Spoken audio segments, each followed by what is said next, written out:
MMOs are a genre with an immense amount of dead games that never quite managed to capture the interest of players for too long, and many living ones that have been around for a long time as players have stuck with them or returned to them for years on end. Games with beautiful graphics, exceptionally thought out systems, gigantic guilds, and fresh engrossing combat and class systems. Games that have let people fly through the skies and sail through the seas. Games that make millions of dollars and have as many players. Games that have been around for a really long time and still have an active player base. Games like World of Warcraft, Guild Wars 2, Elder Scrolls Online, EVE Online, Final Fantasy XIV, Blade & Soul, Black Desert Online, and so many more. I probably couldn't even count the number of MMOs out there, even if I had 10 years to do it. So, in a world filled with these wonderful games that are beloved by many, games with modern graphics and games that are just modern.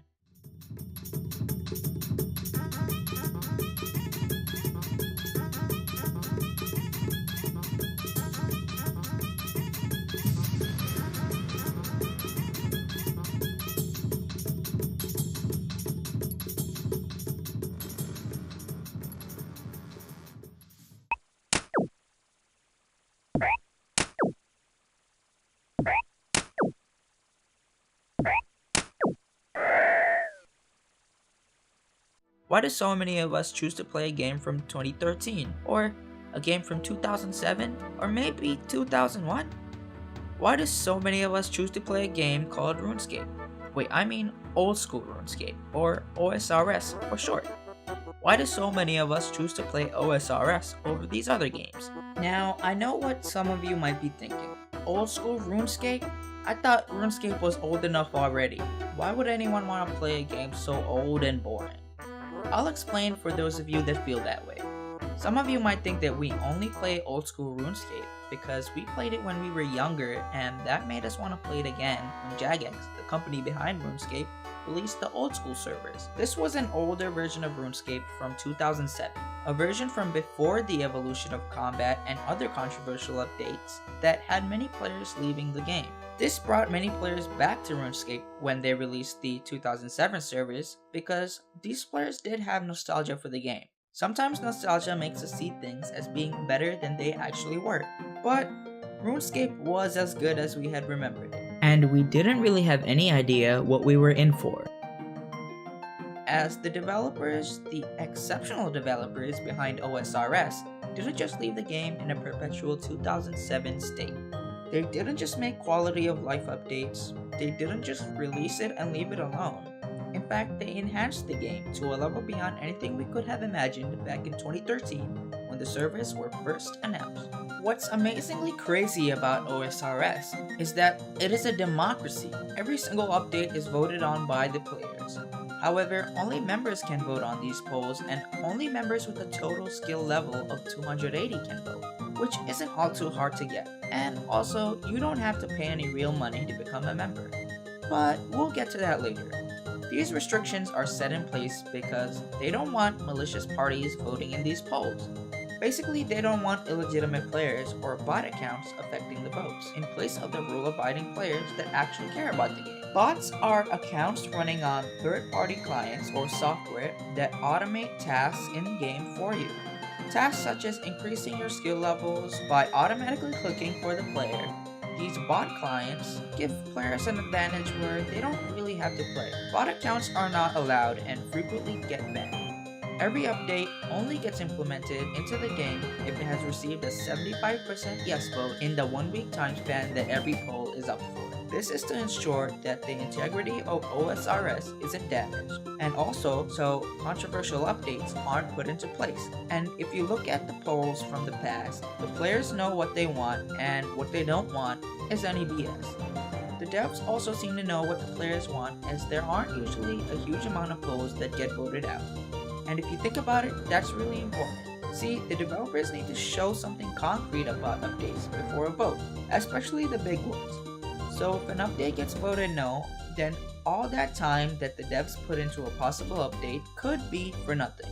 Don't feel too bad, however, as the developers really know what they're doing, and they also want what's best for OSRS. These devs really seem to care about the game, and I would venture to guess that most of them played as well, and wished to maintain its integrity. It was brave of Jagex and the devs to release an older version of Runescape back in 2013. Even if there was a massive demand for it, it was even braver of them to let us, the players, vote on every update. This was a huge risk from Jagex's point of view, as they would need a separate development team for OSRS to sink their money into. To let us vote on the updates was an even greater risk, as they had to worry about all the wasted development time on updates that could be rejected. However, Jagex put their faith in the OSRS developers, and over time, the devs have most definitely earned the faith and respect of OSRS players. There is a reason why this game is so incredibly popular. Just look at the numbers. According to MMOpopulation.com, OSRS is the second most popular MMO behind only World of Warcraft itself. I'm not exactly sure how accurate this website is, but I don't think that the numbers are too far off. OSRS is really popular, especially with the release of the iPhone and Android apps that allow you to play OSRS on almost any smartphone. It is really incredible the number of players this game has. It might be surprising, but it's completely justified. This is one of the most solid MMOs out right now, and my personal favorite. A lot of what makes this game so popular is that it skips a lot of unnecessary content that other games have. This is an MMO for the players. This game isn't tainted by microtransactions. There is only really one item that you can buy with your real money, and that is the old school bond. An old school bond can be purchased for $6.99 USD per bond, or you can purchase more bonds for less money per bond. An old school bond can be used to unlock 14 days of membership. They can also be traded to other players directly or through the Grand Exchange, which is like an auction house in other MMOs. Usually they sell for about 3 million gold each. This combats gold selling websites which are against the rules and damage the game, as players can just buy bonds directly from Jagex and sell them for gold. Most importantly, however, it makes it possible for you to be able to play OSRS in its entirety, including all the members' content, without having to pay any real-life currency at all by buying bonds through in-game gold from other players. This is really useful for players like myself who aren't able or would rather not spend a lot of money on the game. A bond is the only thing besides a membership that you can buy from Jagex for old school Runescape. It is entirely possible to have access to all the game's content without paying a dime. So, what makes the game itself amazing? Well, it's like any other MMO in a lot of respects, as you have skills that you can level up to a max of level 99 each skill, monsters and enemies to fight, fun and entertaining quests to do, rare drops that you can get, and a fully functional and interesting player economy. It isn't rigged with microtransactions, and no one can just spend money to be a better player than you, and the game systems are fair, balanced, and refined. After all, Runescape has been around for a long time. The quests are well written and rewarding. The combat can be a lot more challenging than you might think, especially some of the bosses.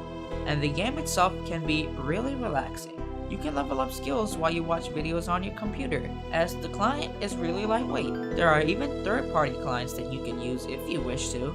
These clients aren't allowed to give players any unfair advantages, and if they do, Jagex and the development team will step in and stop them. For the most part, the community is overall friendly and helpful, as they care about the game and sincerely want it to succeed. The game has plenty of mini-games. There's a plethora of quests as well as bosses. The PvP is exciting and risky, as you drop all but a few of your items on death. And the skill ceiling on the PvP is also quite high. The wilderness is where most PvP is done, and it's a rather exciting place, the likes of which you don't really see in many other games. If you enter this place, other players around your combat level can kill you and take all the items that you drop. But there are many interesting places in the wilderness where you can possibly earn a good amount of gold. Areas like the Revenant Caves, with monsters that drop valuable items, but where it's also possible for other players to kill you and take all the loot that you worked so hard to get. OSRS also has 2 raids now, Raids are group activities in which players work together through a set number of puzzle, resource challenge, and combat rooms which can scale up to a group's total skills. There are currently 2 raids, which can be very challenging and entertaining: the Chambers of Xeric and Theater of Blood. The player versus monster content in this game can be incredibly difficult. Some of the toughest bosses in the game can still kill a max level player with all the best items if the player stops paying attention even for a few seconds. The player versus monster content in this game can be very challenging and entertaining. There are mechanics you can master to maximize your chances of survival, speed up kills, and get more kills per trip. Mechanics like prayer flicking, tick eating, walking under bosses, abusing safe spots, and even more that can be boss specific like Wooks walking. Bosses are always challenging and fun in this game, as the OSRS developers have gotten pretty good at creating fights that are well worth your time and effort. One of the best things about OSRS is that there is always something to challenge you, whether it's leveling up your skills or fighting bosses, hunting for rare items, finding the best way to make money, doing mini games, player versus player, also known as PKing, playing with friends or a clan, questing, and many more. There is always fun to be had in OSRS, and if you're looking for a real challenge, then you can create an Iron Man character. No, not that Iron Man. Iron Man is a game mode where you cannot trade with other players at all, directly or through the Grand Exchange. You can't PvP, partake in group mini-games, and are restricted from almost all group activities. Basically, you have to be completely self-sufficient as a player. There are also 2 offshoots of the Iron Man mode, one being Hardcore Iron Man, where upon death you lose your Hardcore status, being reverted to a regular Iron Man, and having your stats locked on the Hardcore Iron Man high scores list with your name being crossed out on it. The other being Ultimate Iron Man mode, which restricts your access to any bank and doesn't let you keep any item on death, as well as a few other restrictions. So if you think that OSRS won't provide you with any challenge, then you are sorely mistaken. Everything in this game has a skill curve to it. From skilling, to bossing, to PKing, you can learn to get better at each. If competition is your thing, OSRS has joined the world of esports as well, with the release of Deadman mode. Deadman mode is a competitive version of OSRS where PKing, which stands for player killing, is allowed almost anywhere. Only towns and villages are safe from PvP. If any player that has recently attacked another player is in these protected areas, a high-level town guard will appear and kill that PKer very quickly. In this mode, all XP gained is greatly increased, but upon death, you may lose a big chunk of all your XP and all your skills, except 5 of which you have chosen to protect. In some cases, you may even lose a small amount of XP from your protected skills as well. If you are killed by another player, you drop all your items in your inventory, as well as a key that will give players who killed you access to the top 10 most valuable stacks of items in your bank. However, you are allowed to put 10 single items, this means no stacks, into a safety deposit box that cannot be accessed by any other player. The top 2,000 players from each season get invited into the Deadman tournament, with seasons occurring 4 times a year and tournaments being held after each season.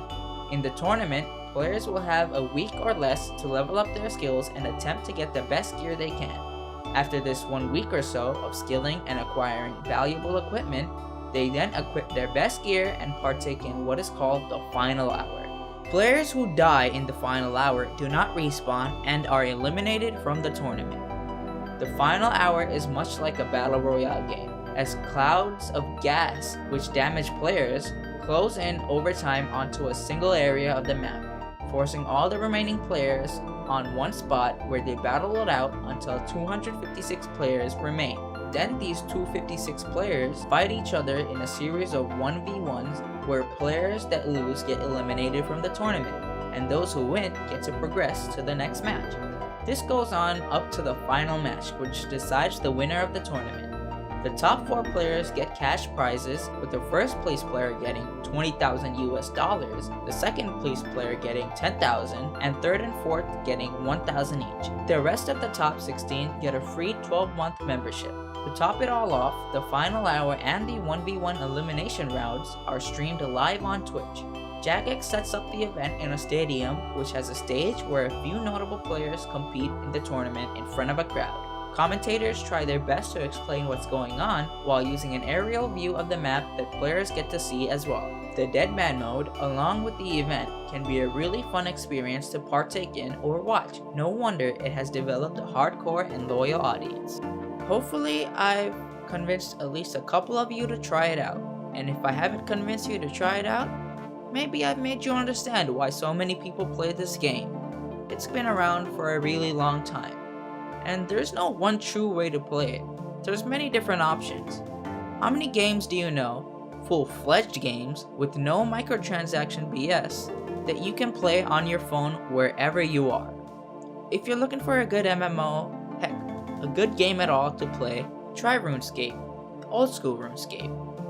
Thank you for your time, and have a nice day.